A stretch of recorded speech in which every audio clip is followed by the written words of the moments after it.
Pues vamos a comenzar este culto y vamos a hacerlo leyendo unos versículos. Me gustaría que fuésemos al libro de Proverbios y leamos un solo versículo, que ya nos va a ser familiar porque no es la primera vez que lo leemos, pero quiero volverlo a traer. Es en Proverbios y el capítulo 22 vamos a leer el versículo 6 de Proverbios.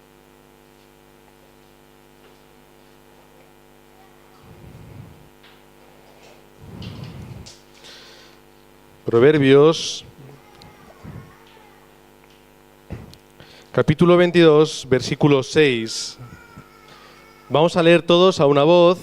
Dice la palabra de Dios así: Instruye al niño en su camino, y aun cuando fuere viejo, no se apartará de él. Qué curiosa relación, ¿verdad?, entre el pasado, el futuro, niño, viejo, y las diferencias, ¿verdad?, de cómo un niño se cría, ¿verdad? Yo algo que me he encontrado en el despacho de la iglesia, a ver si lo encuentro, lo tengo que tener por aquí. Bueno, creo que lo he dejado arriba. Es una moneda estadounidense de un centavo, ahí lo tienes, de un centavo.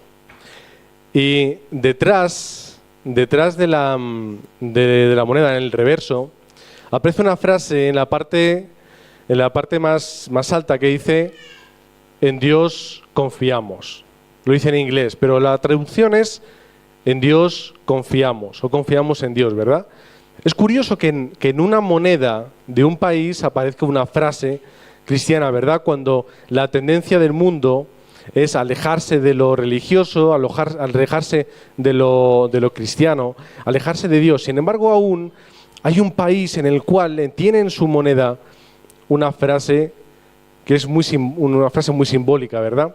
Por ejemplo, hay países como Corea, donde también tienen en alguna de sus monedas la imagen de un templo budista con un pequeño Buda en el centro. Y nos contaban la primera vez que fuimos que esa moneda antes no tenía esa imagen de Buda pequeñita, pero que hubo mucha presión por parte del budismo, de esa entidad religiosa, para que se incluyese ese pequeño Buda. Entonces podíamos ver monedas en las que, anda, mira, aquí no aparece, y otras monedas más nuevas en las que sí ocurría. Pero vemos cómo aún en esa moneda sigue apareciendo una frase que es muy representativa, porque históricamente Estados Unidos se levantó a través de una gran iniciativa protestante. Es decir, los primeros colonos estadounidenses, la mayoría de ellos eran cristianos, sobre todo protestantes. Entonces, bajo ese pensamiento es que esa nación se fue construyendo. Sí que es cierto que con el paso de los años, pues ha tomado sus propios derroteros, pero vemos también cómo Dios ha bendecido a un país mucho, ¿verdad? Entonces, es la diferencia entre que un país se levante de una forma o se levante de otra. Es la diferencia entre que un niño, desde que es joven, se levante aferrándose al Evangelio, y la diferencia entre que un niño se levante aferrándose a cualquier otra cosa, ¿verdad? Me gustaría también que viésemos unos cuantos versículos, los vamos a ir viendo poco a poco.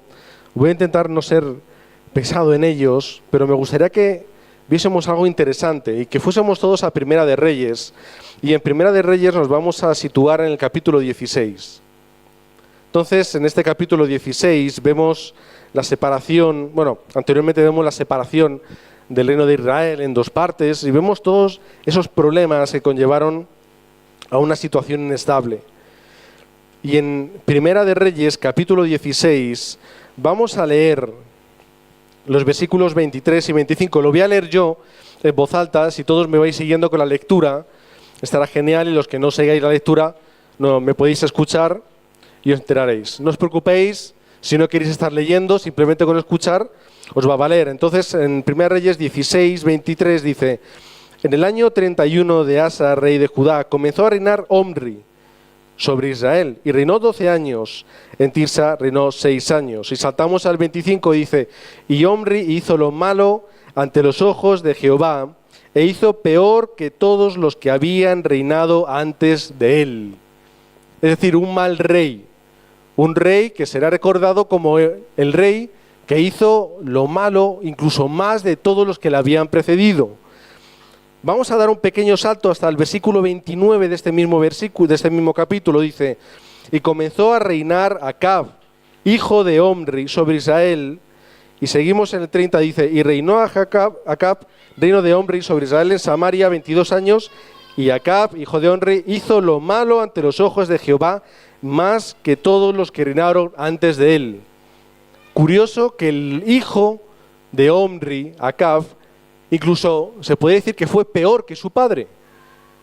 Y si damos un pequeño salto hasta el capítulo 22, unas pocas más páginas más hacia adelante, vamos a leer en el 52, y dice, no, en el 51, habla de Ococías, que es hijo de Acab, es decir, nieto de Omri, y dice en el 52, e hizo lo malo ante los ojos de Jehová.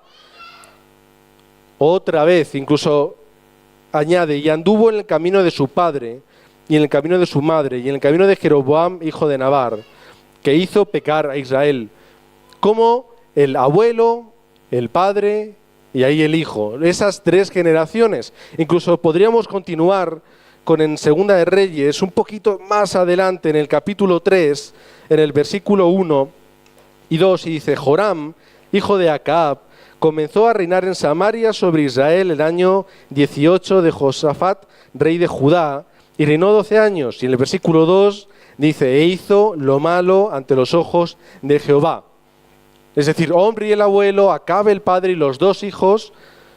¿Cómo es posible que esa descendencia, que todos esa línea pueda estar con tantos problemas? Pudo estar obrando de tal manera contra Dios. Y aquí vemos como de la forma en la que se puede querer un hijo es como quererá también a los suyos y al final saldrán los nietos. Vemos como esas cuatro personas importantes, 4 reyes de esa misma línea, de la misma familia, como dice aquí, hicieron lo malo ante los ojos de Jehová. ¿Cómo es posible? Pues quizá pueda ser muy fácil. ¿Por qué Acab hizo lo malo ante los ojos de Jehová? Porque nació, se crió y se hizo una persona viendo lo que hacía su padre. ¿Y cómo es posible que los 2 hijos de Acab hicieran lo mismo? Porque verían a su padre y verían a su abuelo. Es curioso, ¿verdad?, cómo estos 4 reyes que están siendo nombrados de forma cronológica en la Biblia están haciendo lo mismo, pecando contra Jehová, haciendo que el pueblo se separe. Lo acabo de decir, es muy sencillo. Lo que ven los hijos, lo acaban haciendo los padres. Un gran pecado de David, ¿cuál fue? El problema con las mujeres, ¿verdad? Era una pequeña debilidad que él tenía y por lo cual hizo cosas que no estaban bien. Y luego, ¿cuál fue el gran problema que tuvo Salomón? Todas las mujeres y concubinas que al final, en su vejez, dice la Biblia que le hicieron desviarse del camino. Es decir, cómo el problema también espiritual entre padres y hijos está latente y presente en las personas. Esto puede dar miedo, ¿verdad? Porque parece que tenemos una enfermedad y se la vamos a contagiar a todos nuestros hijos. Pero tenemos que ser también conscientes de que en las Escrituras nos encontramos ejemplos de personas que, aun siendo pequeñas y jóvenes, pudieron ser muy usadas por Dios. Por ejemplo, podemos ver el ejemplo de David. Es un personaje que sobre todo es muy reconocido por ser joven, por ser menudo. No era nadie importante en ese momento, pero tuvo grandes respuestas y criándose conforme a la palabra de Dios es que David pudo tener la visión del templo y pudo ser ahora mismo el rey más reconocido en la antigüedad. Podemos ver incluso también a Samuel, cómo desde pequeñito estaba siendo criado en el templo y de la forma en la que él estaba siendo criado, él tuvo grandes respuestas. Dice la Biblia que ninguna de sus palabras cayó a tierra vacía, es verdad. Todo lo que Dios hizo a través de él se cumplió. Fue una persona muy importante y representativa de lo que Dios tenía que hacer para su pueblo. Podemos recordar también cómo Samuel levantó el movimiento de Mizpa, momento en el que Israel estaba separado de Dios y la única forma en la que Israel podía tener victoria era otra vez andando en Emanuel. Y eso fue una labor que Dios hizo a través de Samuel. Si nuestros remanentes están siendo criados desde jóvenes en el pacto, es lo que luego ellos van a tener como frutos en su vida. Y el problema es que a veces vemos la juventud como una enfermedad. No me refiero a la adolescencia, que sí que lo es de verdad, sino a la juventud. Es como algo que tiene que pasar rápido, a ver si se espabila. Ay, a ver si crece. Oye, nos maravillamos con, ay, mira qué grande está, ala, mira, ya qué de cosas sabe hacer. Mira, si ya tiene tantos años, venga, a ver si llega ya el tiempo en el que empieza a ir al colegio. Y cuando sale del colegio ya pensamos, a ver si ya empieza a ir al instituto. Y así queremos que crezcan rápido, ¿verdad? Pero es un tiempo en el que tenemos que ser conscientes de que todo lo que se grabe en su mente es luego la forma en la que se va a construir su vida. Entonces tendríamos que ser al revés, tendríamos que pensar, ay, a ver si su niñez dura muchos años más. ¿Para qué? Para poder enraizar más en el Evangelio. Samuel lo pudo hacer, tuvo esa oportunidad de poder criarse, de poder estar al lado del arca, debajo del sacerdote. Pudo estar criándose desde pequeñito, escuchando la palabra de Dios y conociendo cómo era Dios. Y podemos pensar, bueno, es que aquí nosotros no lo hacemos, pero lo puedes hacer tú en tu casa, ¿verdad? Puedes desde que los niños son pequeñitos, y lo digo ahora porque tenemos muchos niños, hay otros tantos que van a nacer y viene a caso, ¿verdad? Si desde pequeñitos nosotros estamos creando un ambiente espiritual en nuestras casas correcto, eso así es como nuestros hijos van a crecer. Podemos ver, por ejemplo, cuando dice en Deuteronomio, en esos versículos donde habla que ese pacto que Dios da a Israel, que se tiene que repetir, y es muy interesante ver cómo las palabras, como dice aquí Moisés, habla de repetir, de hablar constantemente, continuadamente, una y otra vez. No es algo que tengas que enseñar una vez, es una repetición que tienes que hacer. Y cuando dice además, en casa, andando, al levantarte, al acostarte, es decir, abarca todos los momentos del día, abarca todos los momentos que puede pasar una persona. Constantemente repite. ¿Por qué? ¿Por qué tenemos que estar repitiendo? Hay personas que ven esto como, ay, es que parece como que le estamos lavando el cerebro a un niño, ¿verdad? Bueno, dicho así, suena un poco mal, ¿verdad? Pero tiene su parte de verdad. Porque lo que queremos hacer es limpiar todo lo que se está grabando en nuestros hijos, todo lo que la sociedad está inculcando en los remanentes para poder nosotros enseñarle las palabras que Dios nos ha enseñado. Entonces, ¿qué es lo que pasa? Que todo lo que un niño experimenta, todo lo que un niño vive, todo lo que, incluso dejando los niños a un lado, todo lo que una persona experimenta en su vida se va almacenando y se va guardando. Y luego eso determina cómo tú vas a vivir tu vida. De la forma en la que un edificio se construye desde los cimientos, pues puedes saber si se va a derrumbar o no. Por ejemplo, en Japón, donde hay muchos terremotos, es algo bastante común, ya hacen los edificios una especie como de capacidad para moverse. Es decir, ya tiene una capacidad, voy a decir una palabra que no será correcta, pero es una capacidad como elástica para que al haber un terremoto el edificio no sufra. Entonces el edificio se mueve un poquito y no hay ningún problema. Así es como tenemos que ser nosotros. Tenemos que darnos cuenta de cómo en la sociedad, de cómo Satanás está entrando dentro de este mundo, y así nosotros tenemos que construir los cimientos de nuestros hijos y los remanentes. Es interesante lo que hacen en Japón. Nosotros tenemos que hacer lo mismo. Si estamos poniendo los cimientos de nuestra vida mal, de forma descolocada, de forma irregular, de forma desordenada, así luego cuando llegue el terremoto, ¿qué es lo que va a ocurrir? El edificio sufre. No digo que nos vayamos a derrumbar todos, pero el edificio sufre. Hay miedo, hay temor. Pero si tú estás en un edificio, por ejemplo, estás en Japón y va a haber un terremoto, pero tú sabes cómo es ese edificio, no vas a tener miedo. Porque sabes que ese edificio está hecho correctamente y puede superar cualquier tipo de problema que ocurra. Tenemos que ser nosotros iguales con nuestros hijos y remanentes. Incluso voy un poquito más allá, nosotros también en nuestra vida. Al igual que vemos a veces como que la juventud y la edad temprana es algo como enfermizo, como algo que tiene que curarse con el tiempo, ¿verdad? Como que no tiene mucha importancia. También a veces las personas adultas nos vemos como ya no hay remedio, no tenemos remedio. Ya no tenemos remedio, ya soy muy mayor, ya no puedo hacer nada con mi vida. Pero eso también es mentira. Nosotros podemos cambiar esa pequeña cimiento los cimientos de nuestra vida. Sé que es muy difícil, es muy difícil. Y vemos también en la Biblia muchas personas que han intentado cambiar y es muy difícil cambiar. A Pedro le costó mucho cambiar su pensamiento judaizante. Era muy difícil que cambiase ese pensamiento. Por eso Dios tuvo que llevarle a ver a Cornelio y darse cuenta de que el Evangelio era para todo el mundo, no solo para los judíos, sino que mira lo que Dios está haciendo con los gentiles. Y si os acordáis cuando Pedro entra en la casa de Cornelio, ¿y qué es lo que dice? Dice, para un judío es abominación estar aquí ante todos vosotros. Va una persona a vuestra casa, os dice eso y ya, muchos de vosotros seguro que le daréis la patada y ni siquiera entraría, ¿verdad? Pero él lo que estaba diciendo es, me estoy dando cuenta de que el pensamiento que tenía y que teníamos muchos es erróneo. Dios puede cambiar nuestro pensamiento y nos puede cambiar nosotros.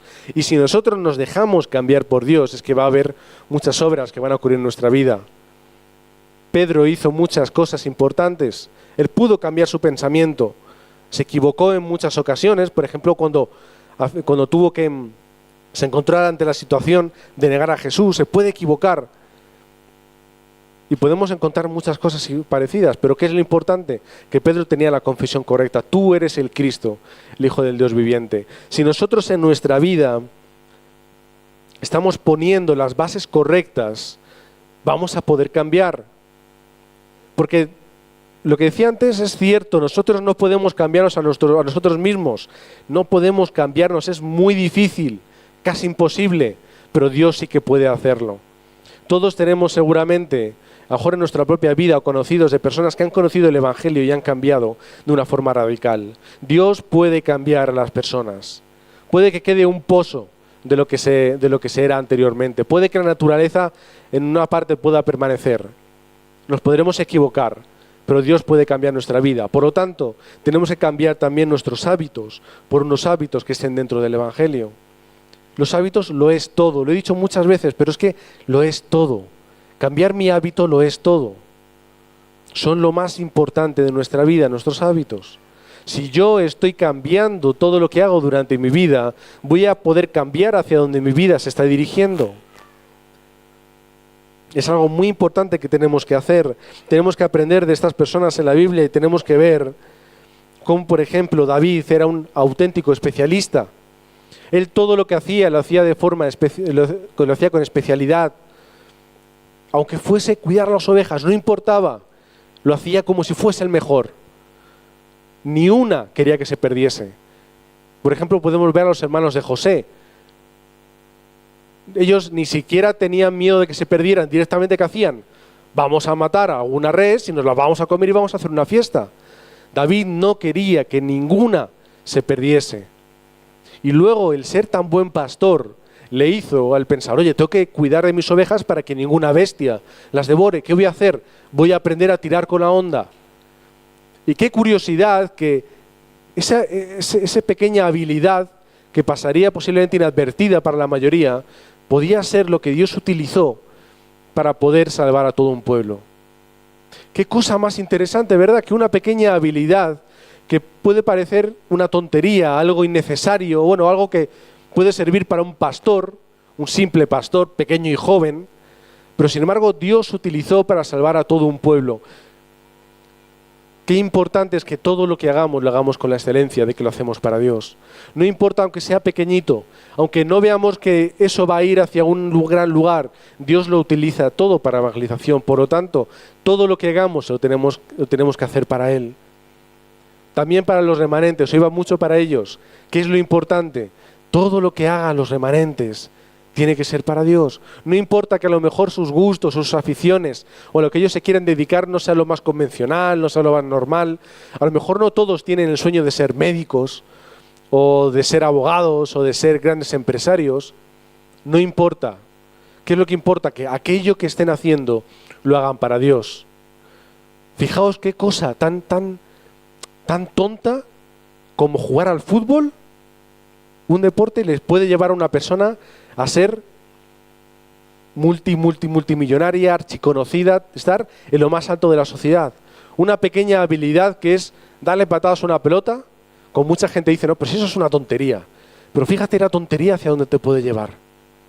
No importa lo que le gusta a un remanente, tenemos que ayudar entre todos a que ese remanente se especialice en lo que le gusta y en lo que Dios le ha dado como especialidad.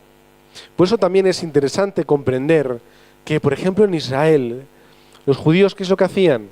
Ellos educaban a los jóvenes entre todos. Era una educación de forma comunal, todos ayudaban y apoyaban en la educación de los jóvenes. Y es un pensamiento también muy oriental. Incluso hay lugares en los que podemos ver, sobre todo, por ejemplo, lugares de Asia o lugares árabes, donde si un niño hace algo mal, no importa que sea hijo de quien sea, si hay un adulto lo reprende. Porque tienen la autoridad, porque así es el pensamiento. Aquí en España ya no se puede hacer eso, ¿verdad? Si a un niño le dices algo y como te ve a su padre, te la han liado. No puedes decirle nada. Es un problema, ¿verdad? Bueno, es un problema a medias, porque también hay gente que es muy bruta. Pero, ¿qué es lo que hacían en aquellos tiempos? Vamos entre todos a cuidar y a levantar a los jóvenes. La Iglesia tiene que mantener también ese espíritu. El hijo de tal persona no es solamente responsabilidad de tal persona. ¿Por qué nosotros presentamos aquí a los niños hacia toda la Iglesia? No solamente para hacer un acto bonito, un acto de mira, pues este es mi hijo, o hacer una especie de equivalente al bautismo católico. Es porque presentamos al remanente que entre todos tenemos que ayudar a levantar. Por eso el ministerio de los remanentes es el más importante de la Iglesia. Tiene que ser un ministerio muy, muy apreciado, tiene que ser un ministerio muy, muy mimado por todos. No importa si no tienes remanentes que poder traer a los cultos o demás, todos tendríamos que estar apoyando este ministerio. Y esto es algo que hemos aprendido también mucho fuera. Todo el mundo apoya el ministerio de los remanentes, todo el mundo. De cualquier forma lo hace, nosotros tenemos que aprender igual. Hay aspectos que forman parte de la responsabilidad de los padres, pero entre todos tenemos que estar apoyando al ministerio de remanentes. Es muy importante. Porque yo, por ejemplo, con el paso de los años he visto, cuando iba a conferencias de remanentes y demás, y yo veía remanentes que estaban por ahí, y yo los conocía, y los veía, y bueno, pues tenían ciertas responsabilidades, pero con el paso de los años y de los años, esas personas han acabado también como grandes pastores importantes en la denominación. Yo, qué interesante, mira, a esos que veía yo ahí haciendo un poco el tonto y demás, y ahora fíjate cómo Dios los ha llevado hasta ese punto. Es importante que estemos ayudando a todos los remanentes. Por eso tenemos también en la Iglesia que aprender a que tenemos que respetar mucho a los jóvenes y a los pequeños.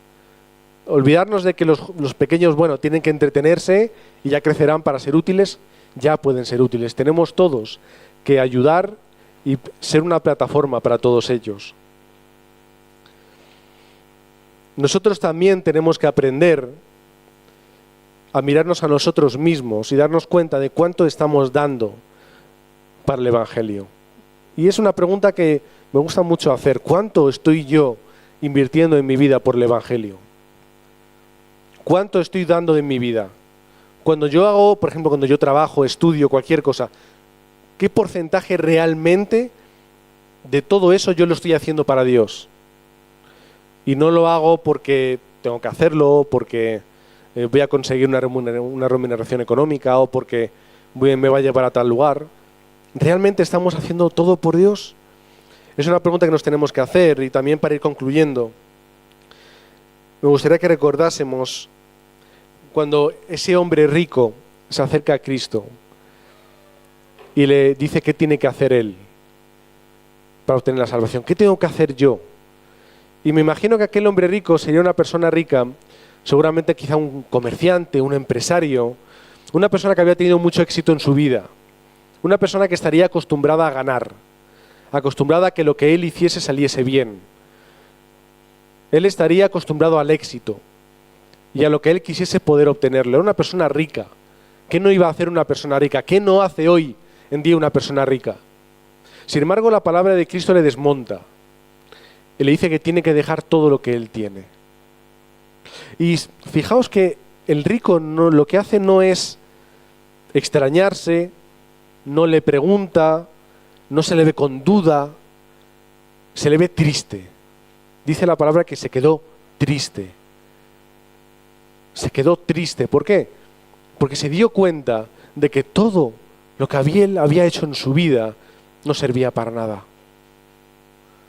Se había dado cuenta de que todo lo que él podía llegar a hacer con su dinero no servía para nada. Y se dio cuenta de que todo lo que había ido construyendo realmente era algo que él, de alguna forma, tenía que perder. Es interesante, ¿verdad? Porque él se podía haber asombrado, podía haber preguntado, ¿y por qué tengo que dejarlo todo? Se quedó triste, porque realmente desveló dónde estaba su corazón. Nosotros tenemos que ser iguales. No digo que tengamos que dejar todo lo que tenemos, porque todo lo que tenemos son cosas que Dios nos ha dado para que las utilicemos para su plan y su propósito. Pero darnos cuenta si estaríamos dispuestos a entregar todo lo que tenemos. Y si nos ponemos en la piel de ese hombre rico y Dios nos dijese que tenemos que darlo todo, ¿qué sensación se nos queda? La de tristeza, quizá. También. Se nos podría quedar también la de impotencia, ¿verdad? Porque, ay, es que quiero y no puedo. Quiero darlo todo y no. Quiero dejar esto, pero es que aún lo quiero coger con mis manos. Por eso es algo tan importante cuando Dios nos dice que tenemos que dejar nuestra carga y coger la suya, porque su carga es ligera, ¿verdad? Y es fácil. No se trata de que tengamos que dar todo lo que tenemos, como por ejemplo la iglesia primitiva decía, no, tenemos que venderlo todo.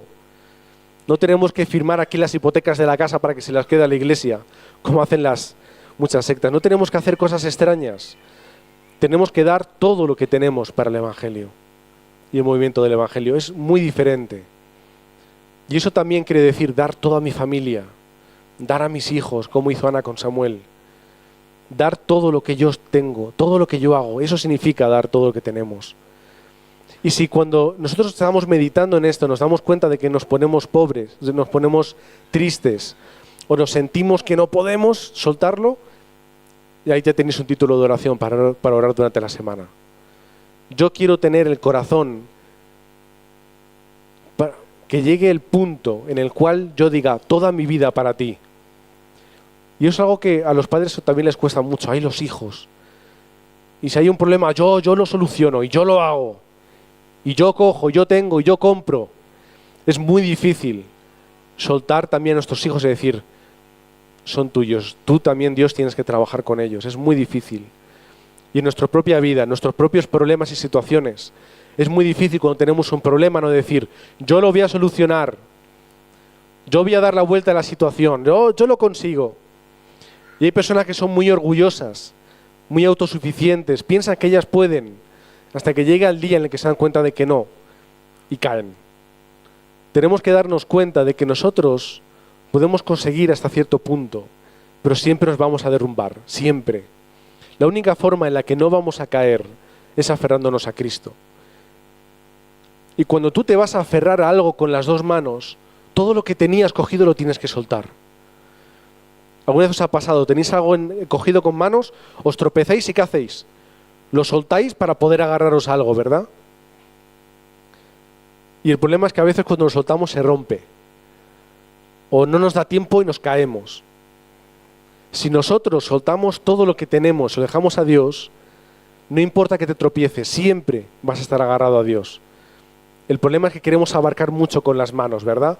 Estamos llenos de cosas y al final, ¿qué ocurre? Que al final todo se nos rompe. Porque no somos capaces de dejárselo todo a Dios. Si somos capaces de soltar todo lo que tenemos en nuestras manos y ya nos aferramos a Dios, aunque haya una piedra no te vas a caer porque estás aferrado. Y si no tienes fuerza, no te preocupes. Estás al lado de Dios y Dios te recogerá. Pero para eso tienes que soltar todo lo que tienes y estar al lado de Dios. Agarrarte con todas tus fuerzas. Y ahí no te vas a caer nunca. Es muy difícil. Esto es muy fácil decirlo. Como decía un programa de televisión, es fácil hablarlo, pero no es lo mismo experimentarlo que vivirlo. Por eso también algo que quería traer para esta semana es que podamos meditar en todas las cosas que tenemos cogidas con nuestros brazos, todo lo que tenemos en nuestras manos, todo lo que estamos teniendo cuidado de que no se rompa y darnos cuenta de que todo eso tenemos que dejar a Dios. No digo que nos despreocupemos. Bueno, sí, mejor, tenemos que despreocuparnos, pero no desocuparnos. Ocúpate de todo ello, pero deja que Dios sea quien lo lleve. Así que podamos disfrutar de levantar nuestros remanentes. Pero como dice el pastor muchas veces, cualquier persona puede tener un hijo, entre comillas. Entre comillas, cualquier persona tendría que ser capaz de tener un hijo. Pero ninguna persona en el mundo es capaz de levantar un remanente. Solo a través del Evangelio y a través del pacto que tú puedes levantar un verdadero remanente. Las evidencias las tenemos en la Biblia. Tenemos los ejemplos. Dios nos ha dejado esto para que podamos ver lo que ocurre si nosotros dejamos a nuestros hijos en manos de Dios. Así que podamos levantar nuestros remanentes, que podamos levantarnos a nosotros mismos y dejarlo todo en manos de Dios para que realmente su plan sea que se cumpla y no el nuestro. Señor, te queremos dar gracias porque no depende de nosotros ni de nuestras fuerzas, no depende de nuestro conocimiento ni de nuestras facultades, no depende de nada más sino de ti, Señor, que podamos disfrutar de tu plan y de tu propósito por encima de todo nuestro pensamiento y de nuestra voluntad, que podamos disfrutar de levantar los remanentes y que ellos el día de mañana puedan ver los frutos y las evidencias, Señor, que tú has ido colocando en su camino. Aún siendo jóvenes, ellos lo van a encontrar. Oramos en nombre de Cristo Jesús. Amén.